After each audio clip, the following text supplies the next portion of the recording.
Bismillahirrahmanirrahim. Assalamualaikum warahmatullahi wabarakatuh. Selamat malam rekan-rekan mahasiswa Stiper Berau jurusan Agribisnis semester 7. Apa kabar kalian hari ini? Mudah-mudahan semuanya dalam keadaan sehat walafiat. Pada pertemuan pertama untuk mata kuliah ilmu usaha tani ini, kita akan membahas pertama mengenai materi apa saja yang akan kalian pelajari selama 1 semester, kemudian kontrak perkuliahan selama 1 semester.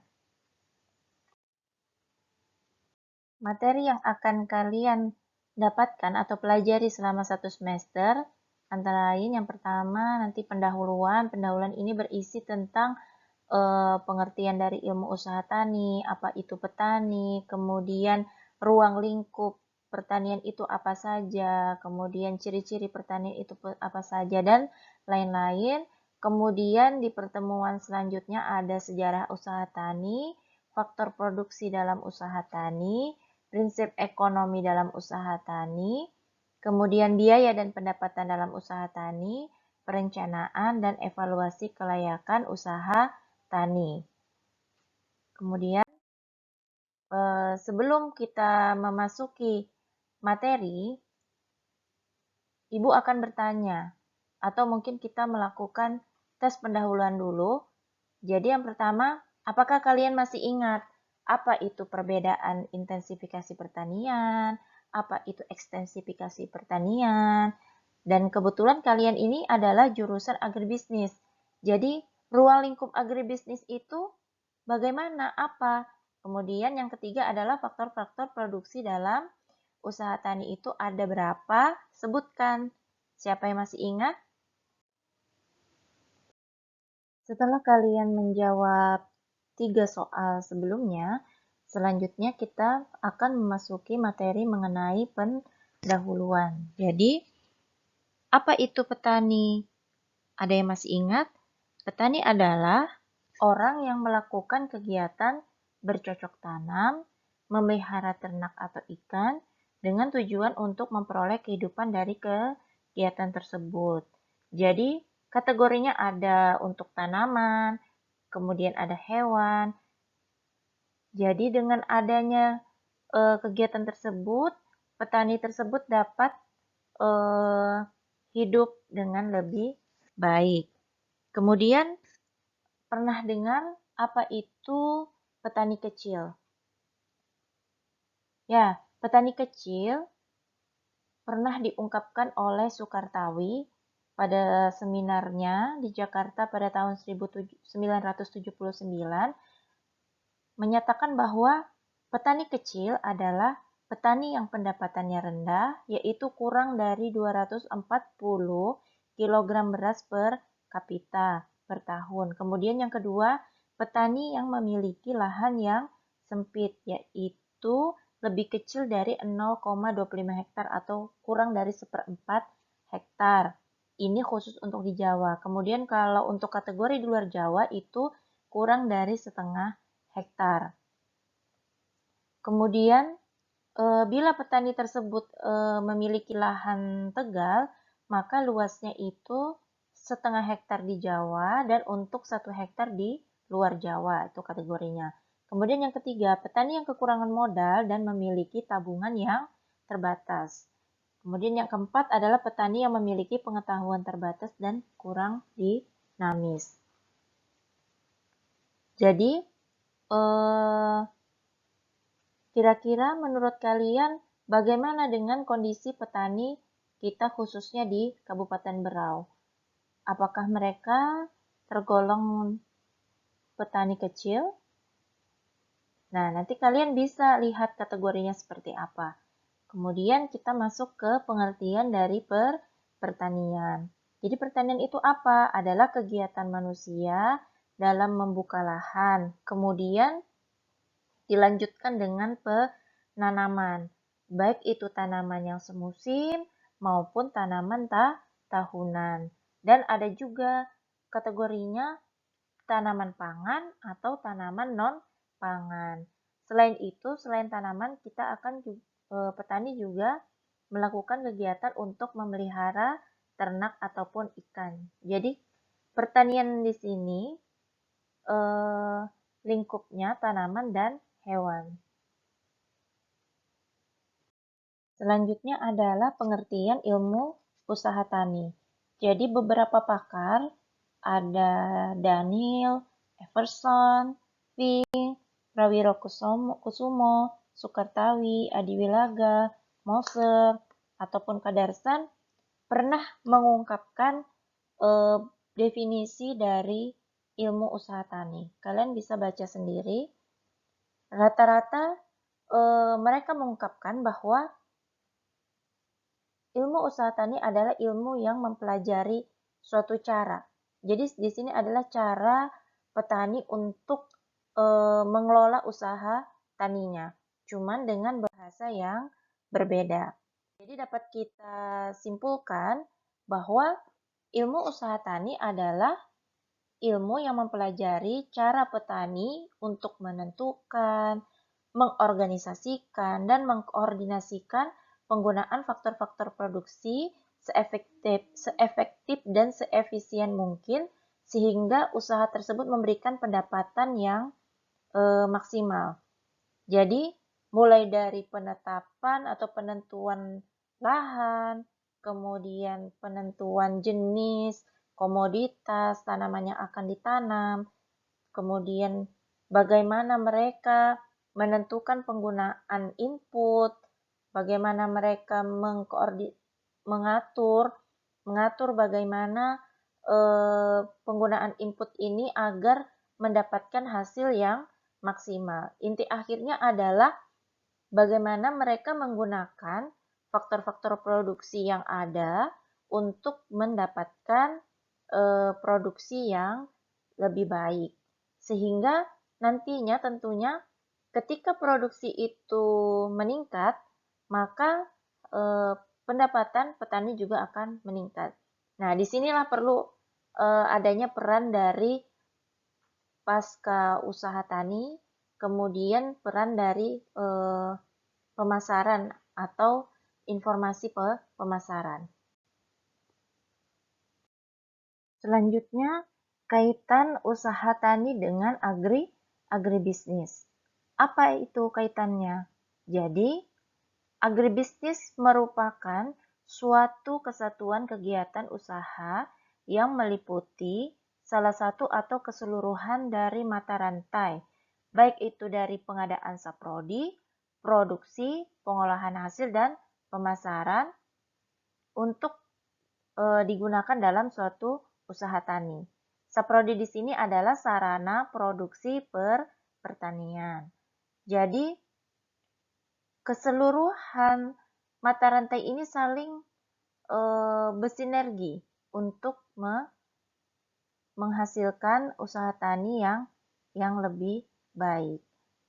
Jadi, baik itu usaha tani skala besar, baik itu usaha tani skala kecil, semuanya nanti saling keterkaitan. Mulai dari pertama di sini pengadaan dan penyaluran saprodi. Di sini inputnya. Jadi di sini input, kemudian nanti masuk ke dalam usaha taninya, nanti akan ada kira-kira lembaga-lembaga penunjang apa saja yang dibutuhkan untuk mengelola suatu usaha tani ini.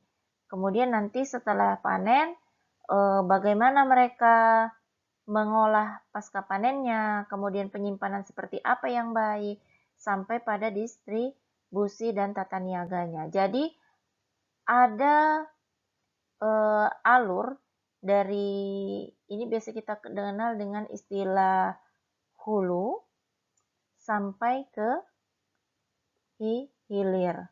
Jadi semuanya nanti akan saling bertemu, akan saling bersinergi untuk menghasilkan produksi yang baik sampai dengan produk tersebut sampai ke tangan konsumen. Jadi, ada dua bentuk usaha tani yang dikenal, yaitu yang pertama usaha tani keluarga atau family farming, dan yang kedua adalah perusahaan pertanian atau biasa dikenal dengan plantation, estate, dan enterprise. Kira-kira apa saja perbedaan kedua bentuk usaha ini?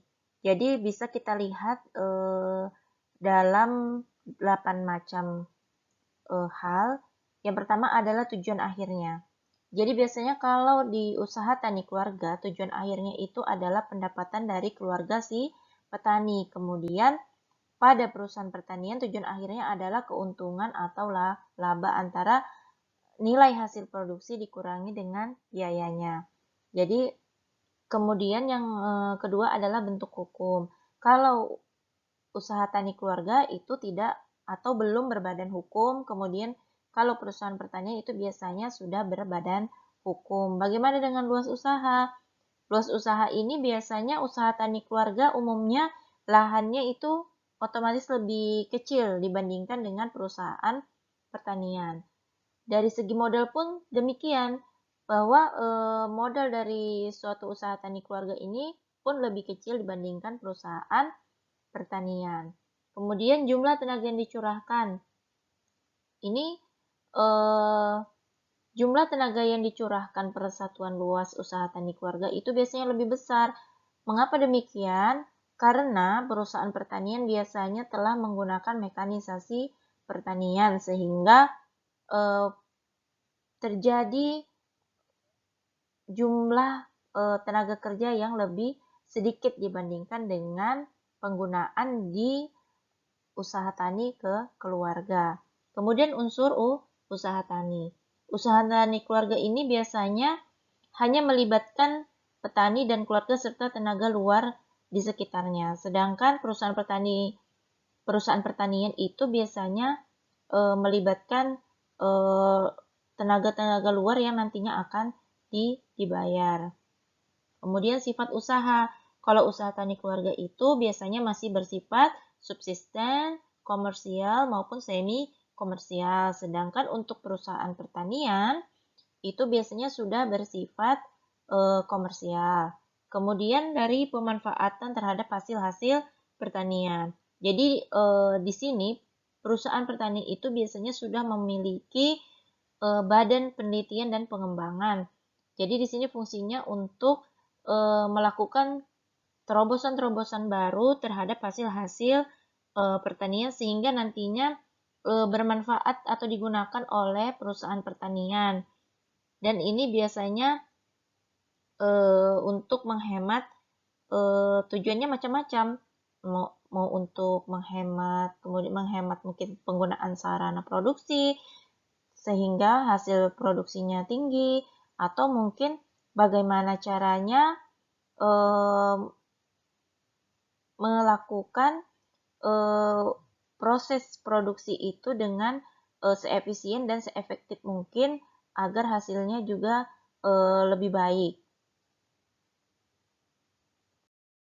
Selanjutnya adalah perbedaan antara pertanian rakyat dengan perusahaan pertanian. Ini kurang lebih seperti yang sebelumnya tadi, slide sebelumnya.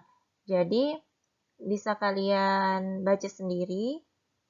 Pertanian rakyat itu apa? Ciri-ciri pertanian rakyat itu apa? Ditinjau dari modelnya, kemudian cara pengolahan lahannya, kemudian tanaman yang ditanam itu apa, kemudian dari segi manajemen atau administrasinya seperti apa. Jadi kalian bisa nanti baca dan perhatikan apa saja perbedaannya. Kemudian ini dari perusahaan pertanian juga tidak jauh dari penjelasan yang sebelumnya. Selanjutnya adalah klasifikasi usaha tani.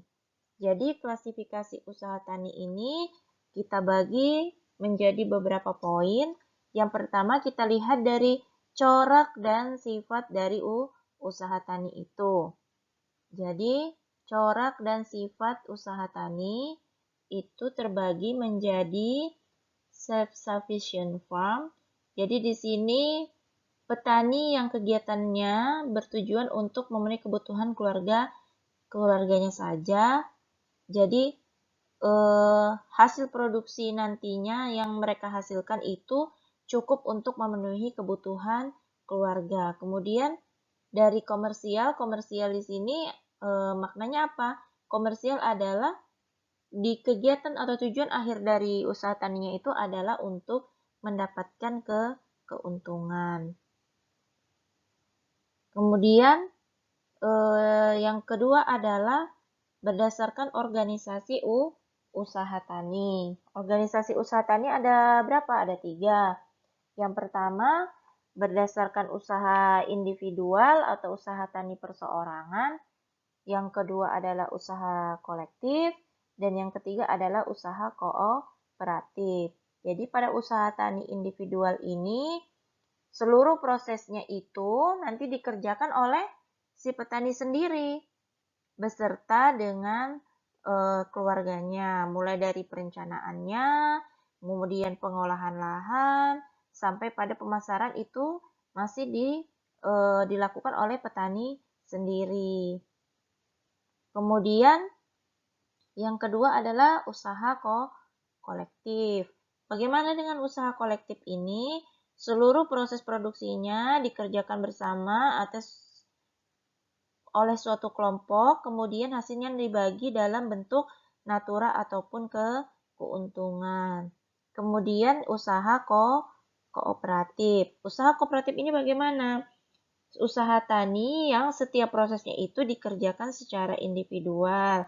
Hanya nanti pada beberapa bagian penting itu akan dilakukan berkelompok. Misalnya mereka gabungan dengan kelompok taninya atau mungkin nanti dikoordinir oleh gapoktannya. Jadi dalam pengendalian hama, dalam pembelian saprodi, kemudian nanti dalam pengendalian hama, mereka saling berkoordinasi. Kemudian sampai ke tahap pemasaran hasil. Itu mereka lakukan secara kooperatif.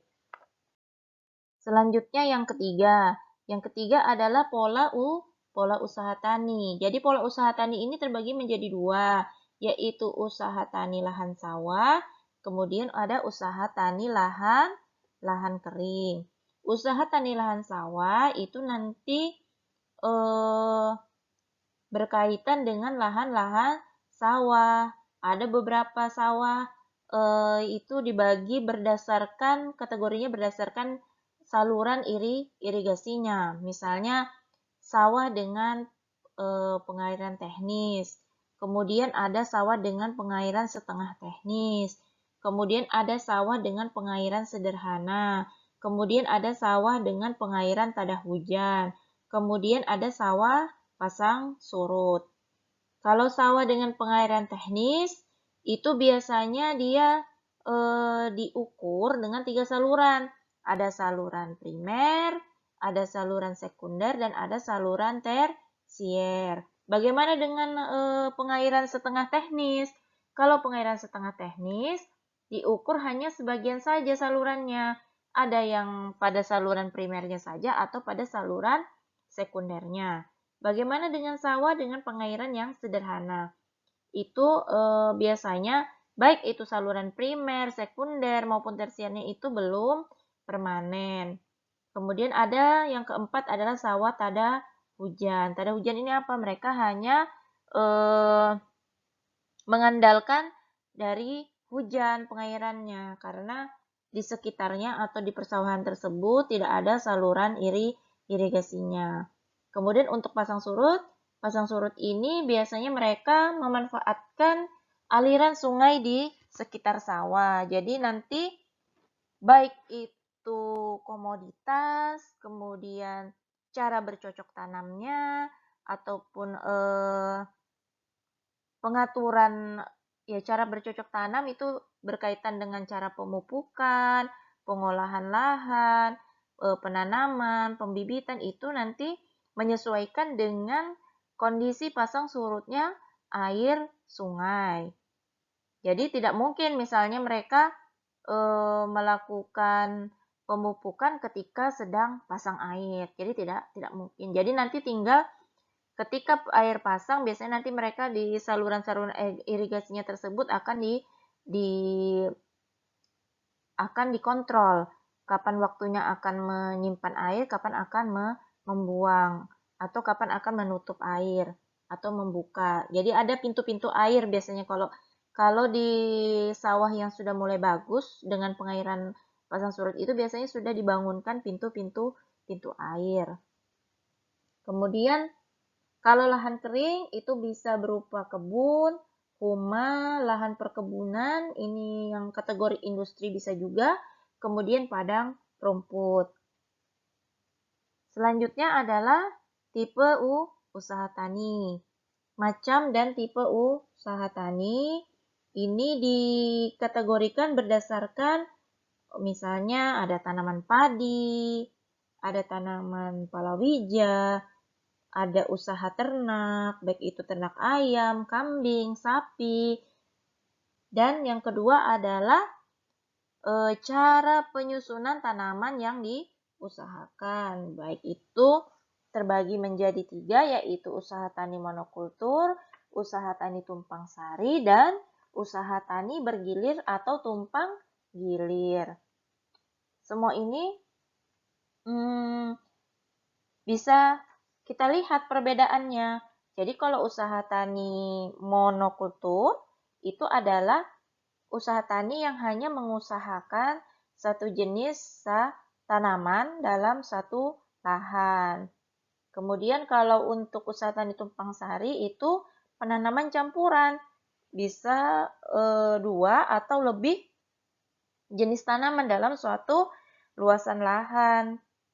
Jadi biasanya tanaman-tanaman yang ditanam pada daerah tumpang sari ini, dengan sistem tumpang sari ini biasanya memiliki umur yang tidak sama. Kemudian apabila umurnya itu sama, maka fase pertumbuhannya itu harus berbeda agar mereka tidak terjadi perebutan unsur hara, pengendalian dalam pertumbuhannya. Kemudian terdapat perbedaan kebutuhan air, cahaya, dan unsur hara yang diperlukan. Kemudian tanaman mempunyai perbedaan perakaran. Artinya di sini mereka tidak akan saling mengganggu antara tanaman yang satu dengan tanaman yang lainnya. Jadi jangan sampai tumpang sari ini malah menurunkan produksi salah satu dari jenis tanaman. Paling tidak mereka sama-sama memiliki nantinya berproduksi yang baik, berproduksi maksimal, sama-sama memiliki produksi yang maksimal. Jadi apa saja keuntungan dari tumpang sari ini? Jadi ini untuk mengurangi resiko kerugian yang disebabkan harga produk pertanian yang sering turun naik atau berfluktuasi. Kemudian bisa menekan biaya operasional seperti tenaga kerja karena dalam satu kawasan mereka bisa mengerjakan 2 jenis tanaman. Kemudian meningkatkan produktivitas tanah sekaligus untuk memperbaiki sifat tanah. Biasanya ini dari jenis tanaman leguminase atau kacang-kacangan. Kemudian yang ketiga adalah usaha tani bergilir atau tumpang gilir. Jadi usaha tani bergilir tumpang gilir ini yaitu tanaman campuran, tanaman pendamping, tanaman sela, dan rotasi tanaman. Tujuannya apa? Adalah untuk mengurangi resiko kegagalan, mengurangi erosi, kemudian kerusakan oleh hama penyakit, serta pengangguran musiman.